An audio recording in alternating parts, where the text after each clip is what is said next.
Hello student, Tapovan group of school તરફથી આપનું હાર્દિક સ્વાગત છે. પ્રીવિયસ લેક્ચરમાં જે ક્વેશ્ચન કરતા હતા તેમાં આગળ વાત કરીએ. ક્વેશ્ચન નંબર આપણે એક અને વ્યાપ્ત વિધિ પર ચર્ચા કરતા હતા. ઓકે, તેમાં આગળ જોઈએ. ક્વેશ્ચન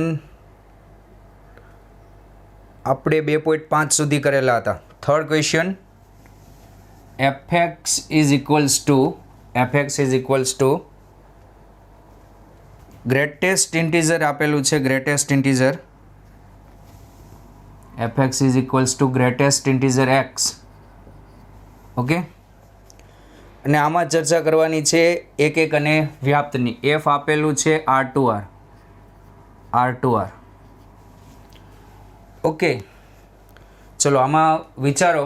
કોઈ એક સંખ્યા મૂકી દો. પહેલાં તો ધારો કે હું અહીંયા 2 મૂકી દઉં, f2, તો 2નો ગ્રેટેસ્ટ ઇન્ટીજર આવશે 2. ઓકે, હવે વિચારો કે પાછો જવાબ 2 ક્યારે આવે. પાછો જવાબ 2 ક્યારે આવશે? તો કે અહીંયા તમે 2.1 મૂકો, 2.2 મૂકો, 2.1 મૂકો, તો પાછો જવાબ 2 જ આવશે. બસ આટલું જ લખવાનું અનેક એક બતાવવા માટે f એ એક નથી. હવે fનો વિસ્તાર બોલો. fનો વિસ્તાર શું થશે? f વિધેયનો વિસ્તાર rf. આ આપણે 11th શીખી ગયા છીએ. f વિધેયનો વિસ્તાર.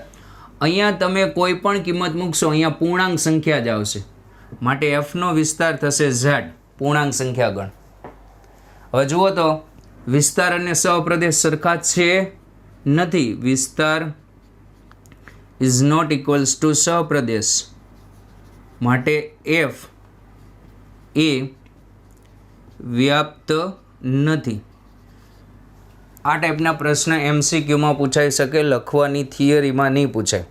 ઓકે, માનાંક એક્સની ચર્ચા કરીએ.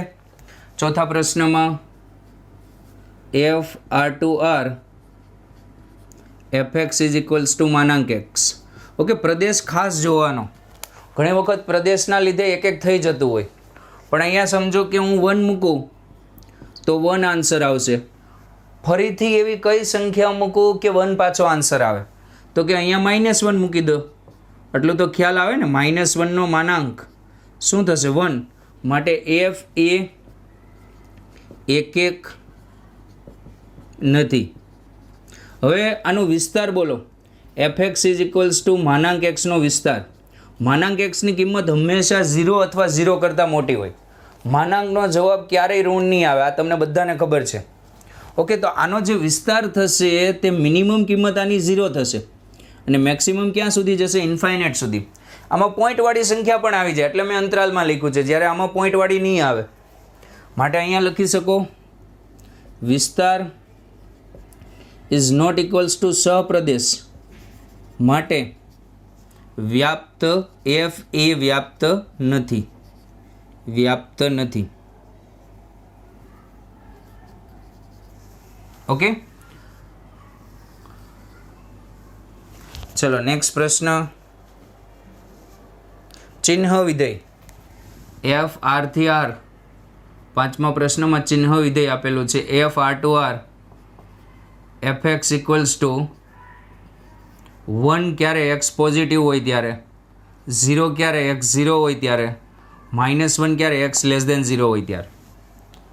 ઓકે, ચલો f1 કેટલા? f1 એટલે અહીંયા તમે કઈ સંખ્યા મૂકી? ધન સંખ્યા મૂકી તો જવાબ 1 આવશે. f2 કેટલા? કઈ સંખ્યા મૂકી? x ની જગ્યાએ ધન, તો ધન હોય ત્યારે જવાબ તો 1 જ રહેવાનો. આપણે અનેક એક બનાવવાની ટ્રાય કરવાની, તો જ ખબર પડશે એક છે કે નહીં. ઉલટું વિચારવાનું. તો આ જે વિધેય છે એ એક નથી. f એ એક નથી. ચલો આનો વિસ્તાર બોલો. વિસ્તાર એટલે જવાબ. તો આના 3 જ જવાબ આવે, 1 0 અને -1. 1 0 અને -1. માટે f એ અહીંયા વિસ્તાર જુઓ તો સહપ્રદેશ જેટલો થાય છે કે નથી થતો? વિસ્તાર ઇઝ નોટ ઇક્વલ્સ ટુ સહપ્રદેશ. વિસ્તાર ઇઝ નોટ ઇક્વલ્સ ટુ સહપ્રદેશ, માટે f એ વ્યાપ્ત નથી. f એ વ્યાપ્ત નથી. ચલો નેક્સ્ટમાં ગણ આપેલા છે 6 આપેલું છે, એ આપેલું છે 1 2 3, એ ગણમાં આપેલું છે 1 2 3, બી ગણની અંદર આપેલું છે 4 5 6 7 4 5 6 7, ઓકે. એફ એ ટુ બી અને એફ આ રીતે આપેલું છે 1 4 1 4 2 5 3 6, ઓકે. ચલો હવે તમે સમજો, આને કહેવાય F1, આને કહેવાય F1, આને કહેવાય F2 અને આને કહેવાય F3. ખ્યાલ છે? આ એક્સ તો આ એફએક્સ, આ એક્સ તો આ એફએક્સ, એક્સ તો આ એફએક્સ. જુઓ વાય રિપીટ થતો નથી, માટે એફ એ એક છે. ચલો વિસ્તાર બોલો. વિસ્તાર શું થશે? 4 5, વાય એટલે વિસ્તાર જ થાય. 4 5 6 ગણમાં આવશે. 4 5 6 ઇઝ નોટ ઇક્વલ્સ ટુ સહપ્રદેશ. સહપ્રદેશમાં 7 પણ છે, માટે એફ એ વ્યાપ્ત નથી. એફ એ વ્યાપ્ત નથી. ચલો નેક્સ્ટ વાત કરીએ. F R to R 3 4x 7.1માં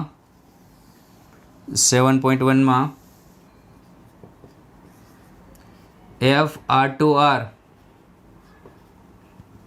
FX આપેલું છે 3 4x. ચલો હવે થોડું વિચારીએ કે અહીંયા તમે સંખ્યા બદલો તો આ બદલાય કે ન બદલાય? વર્ગ હોય તો ન બદલાય, પણ 1 ઘાત 3 ઘાત હોય તો બદલાય. એટલે અહીંયા તમે 0 મૂકશો તો જવાબ 3 આવશે. 0 મૂકશો તો જવાબ 3 આવશે. તો પાછા 3 ક્યારે આવશે એવું વિચારવા માટે શું કરવાનું કે આને 3 મૂકી દેવાનો, તો એક્સની એક જ કિંમત આવશે 0. માત્ર 0 મૂકવાથી જ 3 આવે છે એવું. ખાલી આ તો હું તમને ઉદાહરણ આપું છું. 1 મૂકો ત્યારે જે જવાબ આવતો હોય, 1 મૂકો તો -1 આવે, તો -1 પાછા ક્યારે આવશે? આવશે જ નહીં. એ માત્ર 1 મૂકવાથી જ આવશે, કારણ કે સુરેખ વિધેય છે અહીંયા. એટલે અહીંયા બદલશો તો અહીંયા પણ બદલશે, માટે એફ એક છે. સાબિત કઈ રીતે કરશું? એફ ઓફ x1 બરાબર શું લઈ લેવાનું? પહેલાં આપણે નક્કી કરી લેવાનું એક છે કે નહીં. સુરેખ હંમેશા એક જ હોય. એફ ઓફ x1 બરાબર એફ ઓફ x2 લઈ લેવાનું. તો અહીંયા 3 4x1 બરાબર 3 4x2, 3 3 કેન્સલ, -4x1 બરાબર -4x2, તો x1 બરાબર x2, માટે એફ એ એક છે. ચલો હવે સિમ્પલ વિચારો, આ વ્યાપ્ત હશે કે નહીં. આનો વિસ્તાર વિચારો. તો આનો આલેખ રેખા આવે, રેખા નીચે -ઇન્ફાઇનાઇટ સુધી જાય અને ઉપર +ઇન્ફાઇનાઇટ સુધી જાય. આનો આલેખ દોરજો. ખ્યાલ આવે? અને તમે વિચારી શકો કે નીચે -ઇન્ફાઇનાઇટ સુધી જશે, ઉપર +ઇન્ફાઇનાઇટ સુધી. તો આનો જે વિસ્તાર છે એ -ઇન્ફાઇનાઇટ ટુ +ઇન્ફાઇનાઇટ એટલે કે આર આવશે. એટલે આ વ્યાપ્ત પણ થઈ ગયું. વ્યાપ્ત સાબિત કરવા મેં શું કીધું હતું તમને કે પહેલાં આને વાય કહી દો. વાય કહી દો ને કોને કરતાં બનાવો? એક્સને. તો એક્સને કરતાં બનાવશો તો અહીંયા 4x = 3 - y implies x = 3 - y upon 4. પહેલાં એક્સની કિંમત મેળવી લેવાની. કઈ રીતે? આને વાય કહી, અને પછી એફએક્સ બરાબર શું સાબિત કરી દેશો આપણે? વાય. કાલે સમજાવ્યું હતું. તો એફએક્સ, તો અહીંયા કિંમત મૂકું તો એફ ઓફ એક્સની જગ્યાએ કેટલા મૂકું? 3 - y upon 4. ઓકે, એક્સની જગ્યાએ 3 - y upon 4, અહીંયા 4, 3 - y upon 4, 4 4 કેન્સલ, માઇનસ. સાબિત થઈ ગયું એફએક્સ બરાબર વાય. માટે એફ એ વ્યાપ્ત છે. પણ ક્યારે? પહેલાં આપણે નક્કી કરી લેવાનું ભાઈ કે વ્યાપ્ત છે કે નહીં, પછી જ આ સાબિત કરવાનું. શું કરવાનું? એફએક્સને વાય કહેવાનો અને એક્સની કિંમત મેળવી લેવાની. એ જ એક્સની કિંમત અહીંયા મૂકી દેવાની અને પાછું વાય લાવી દેવાનું. આ એક પેટર્ન છે સાબિત કરવાની, એફએક્સ બરાબર વાય. ચલો, માટે એફ અહીંયા એક અને વ્યાપ્ત બંને થઈ ગયું. નેક્સ્ટ પ્રશ્ન જોઈએ. F R to R f x = 1 + x². 7.2 f R to R f x equals to 1 plus x square. જો એકદમ શોર્ટમાં બતાવી દઈએ.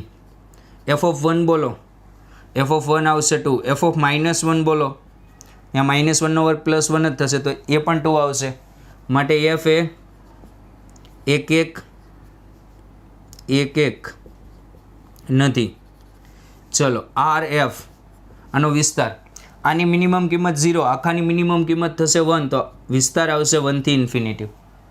Is not equals to સહપ્રદેશ.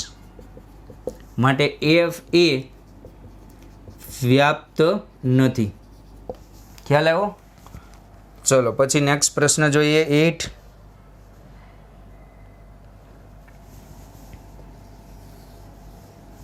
ચલો ક્વેશ્ચન નંબર 8. 8માં આપેલું છે F A cross B to B cross A ને F of A B equals to B. Okay, ચલો હવે એક એક વિચારો. તો અહીંયા એફ ઓફ 1 2 મૂકો તો 2 1 આવે. હવે વિચારો પાછા 2 1 ક્યારે આવે? અહીંયા 1 2 મૂકો 2 1 આવે. હવે પાછા 2 1 ક્યારે આવે?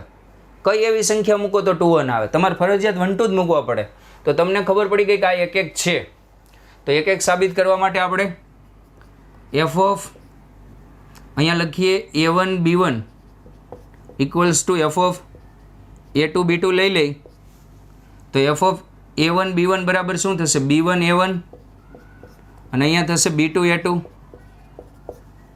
ઓકે, ઘટક સરખાવી દો તો b1 બરાબર b2 અને a1 બરાબર a2.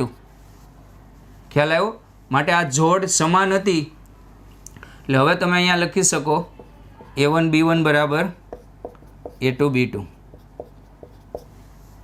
અહીંયા આપણે સિંગલમાં લખતા, અહીંયા ડબલમાં લખ્યું અને આ બંને કાઉન્સના છેલ્લે સમાન સાબિત કરવાના હોય માટે એફ એ 1 1 છે. હવે આમાં વ્યાપ્ત અલગ રીતે સાબિત કરશો ભાઈ. આમાં થોડુંક જ વિચારવાનું છે. એફ એ બી અને આ જે છે ને એ એનો જવાબ છે બી એ. હવે એ બી શેમાંથી હોય? એ ક્રોસ બીમાંથી હોય. ઇન શોર્ટ એ એમાંથી ને બી બીમાંથી. તો બી એ જવાબ આવે એ શેમાંથી આવે? બી એ જવાબ શેમાંથી આવે? બી ક્રોસ એમાંથી જ આવવાનો ને. જવાબ બી ક્રોસ એમાંથી, એટલે વિસ્તાર થયો આનો શું થયો? વિસ્તાર આનો શું થશે? B cross a equals to શું થઈ ગયું? સહપ્રદેશ. માટે એફ એ વ્યાપ્ત છે. કોપી કરો એટલું.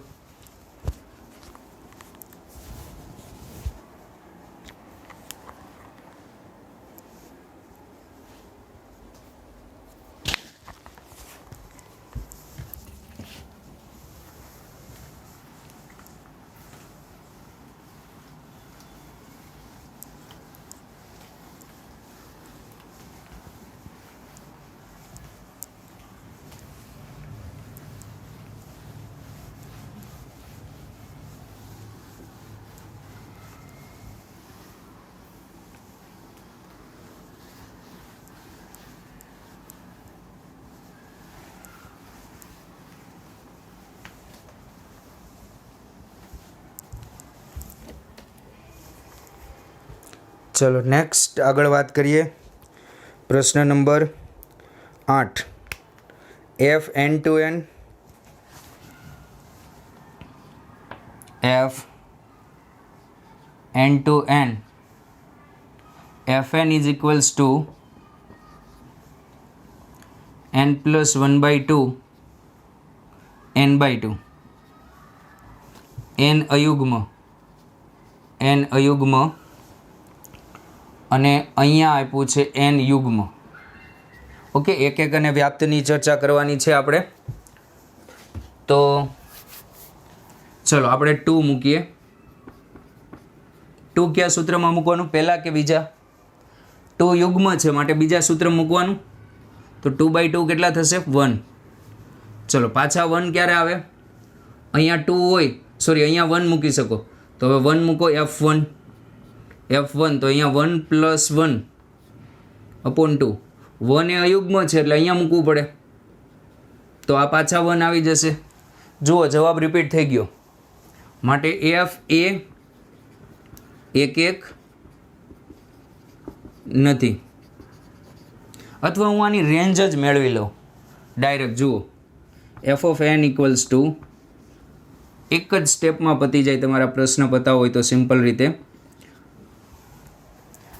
એફ એ 1 1 નથી. 1 1 હોય તો આપણે સાબિત કરવું પડે. 4 શક્યતા થાય. N1 અને N2 યુગ્મ છે, N1 અયુગ્મ, N2 યુગ્મ, એવી અલગ અલગ શક્યતા લઈને પણ તમને ખબર પડી જાય 1 1 છે કે નહીં. ચલો એફ એન અહીંયા અયુગ્મ મૂકવાના એટલે 1 મૂકો તો જવાબ આવે 1. પછી 3 મૂકો તો 2, 4 તો મૂકી ન શકાય, 5 મૂકો તો 3. આ રીતે જવાબ આવશે. ઓકે, હવે અહીંયા 2 મૂકો તો 1, 4 મૂકો તો 2. આ પ્રકારના જવાબ આવશે. આ જે સંખ્યાઓ હતી અહીંયા સૂત્ર મૂકી દીધી. હવે જુઓ સંખ્યા રિપીટ થાય છે, 1 રિપીટ થાય, 2 રિપીટ થાય. માટે 1 1 તો નથી, પણ જે આ જવાબ આવ્યા એને એનો કહેવાય વિસ્તાર. તો આનો વિસ્તાર થશે n ઇક્વલ્સ ટુ સહપ્રદેશ. માટે એફ એ વ્યાપ્ત છે. ઓકે, નેક્સ્ટ ક્વેશ્ચન જોઈએ.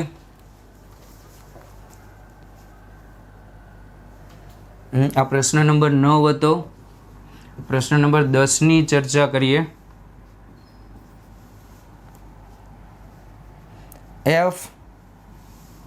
એફ આપેલું છે r માઇનસ એફ r-3 થી r-1 અને fx આપેલું છે x-1 અપોન x-3.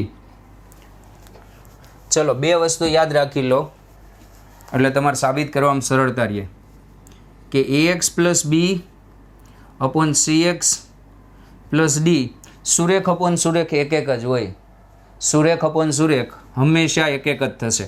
અને આનો જે વિસ્તાર થશે, સુરેખનો વિસ્તાર r, નીચેના સુરેખનો વિસ્તાર r, પણ અહીંયા સુરેખ અપોન સુરેખનો વિસ્તાર થશે આ. r માઇનસ આ દૂર કરી દેવાનું. ખ્યાલ આવ્યું? r માઇનસ આ બંનેનો ભાગાકાર દૂર કરી દેવાનો. ચલો આપને ખબર પડી ગઈ 1 1 જ છે, તો આપણે આપણી પેટર્ન અપનાવીએ. f ઓફ x1 બરાબર f ઓફ x2 લઈ લઈ. ઓકે, તો અહીંયા x1 minus 1 upon x1 minus 3, x2 minus 1 upon x2 minus 3. Cross ગુણાકાર કરો. ક્રોસ ગુણાકાર કરશો તો x1 x2 minus 3x1 minus x2 અને અહીંયા x1 x2 પછી માઇનસ x1 માઇનસ 3x2 અને પ્લસ 3. ઓકે, અને અહીંયા હજી એક સંખ્યા આવતી હતી, આ સાઈડ આવશે પ્લસ 3 અને અહીંયા પણ plus 3 plus 3 x1 x2 x1 x2 cancel. ચલો હવે શું કરશું? આને પેલી બાજુ લઈ જશું તો 2x1 બરાબર 2x2. આ બાજુ લાવ્યા. 3x2 ને પેલી બાજુ લઈ જાઓ એટલે 2x2 થઈ જશે ને આ બાજુ આવશે એટલે આ 2x1. માટે x1 બરાબર x2. માટે f એ 1 1 વિધેય છે. ચલો વ્યાપ્તની ચર્ચા માટે આપણે ખબર પડવી જોઈએ પહેલા વિસ્તાર. તો વિસ્તાર થશે r માઇનસ સહગુણક, અહીંયા 1 છે, અહીંયા 1 છે એટલે 1/1 તો આનો વિસ્તાર થાય r-1. ઓકે, r-1 જે સહપ્રદેશ હારે મેચ થાય છે માટે વ્યાપ્ત છે. તો વ્યાપ્ત કઈ રીતે બતાવશું? પહેલાં આને શું કહી દઉં? y કહી દો. x-1 upon x-3. x ને કરતાં બનાવી લો xy minus 3y x-y. Okay, આપણે કરતાં બનાવવાનો છે x ને, તો અહીંયા આ x ને આ બાજુ લઈ જઈએ તો y-1 3y-1 તો x બરાબર 3y-1 અપોન y-1. હવે આ જ કિંમત પાછી આપણે રકમમાં મૂકી દેવાની અને શું લાવી દેવાનું? y સાબિત કરી દેવાનું. તો f of 3y-1 upon y-1. Okay, તો અહીંયા 3y minus 1 upon y minus 1 એક્સની જગ્યાએ મૂકવાનું -1 3y minus 1 upon y minus 1 -3, તો અહીંયા થશે 3y minus 1 minus y plus 1 3y minus 1 minus 3y plus 3. ચલો 3y અહીંયા કેન્સલ થઈ જશે. ઓકે, અહીંયા 1 1 કેન્સલ થઈ જશે, ઉપર બાકી રહેશે 2y ને નીચે 2. ચલો અહીંયા y આવી ગયો, માટે f એ વ્યાપ્ત વિધેય છે. ઓકે, ક્વેશ્ચન 10 પહેલાં આટલું કોપી કરી લો.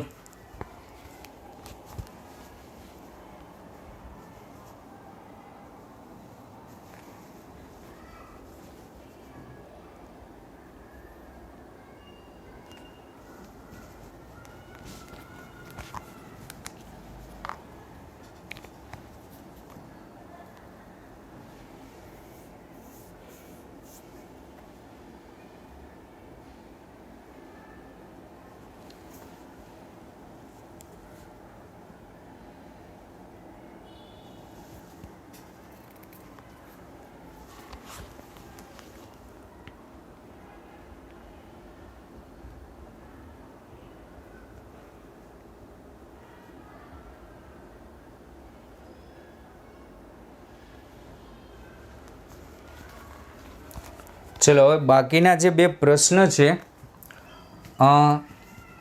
એ તમે જાતે વિચારજો. F R2R fx equals to એક્સની 4 ઘાત અને 12 F R2R fx equals two 3x. આ પ્રશ્ન તમારે જાતે વિચારવાના છે કે એક એક અને વ્યાપ્ત છે કે નહીં. ઓકે, આ ટ્રાય કરો અને આ નોંધ કરી રાખજો કે આ વિધેય જે છે તે હંમેશા એક એક થશે. ઓકે, અને તેનો વિસ્તાર જ્યારે પ્રદેશ R હોય, x બિલોંગ્સ ટુ R હોય, પ્રદેશ R હોય ત્યારે વિસ્તાર આ થશે. આ નોંધ કરી રાખજો. ઓકે, આ વસ્તુ તો પર્ટિક્યુલર આ પ્રશ્ન માટે હતી. કોપી કરો.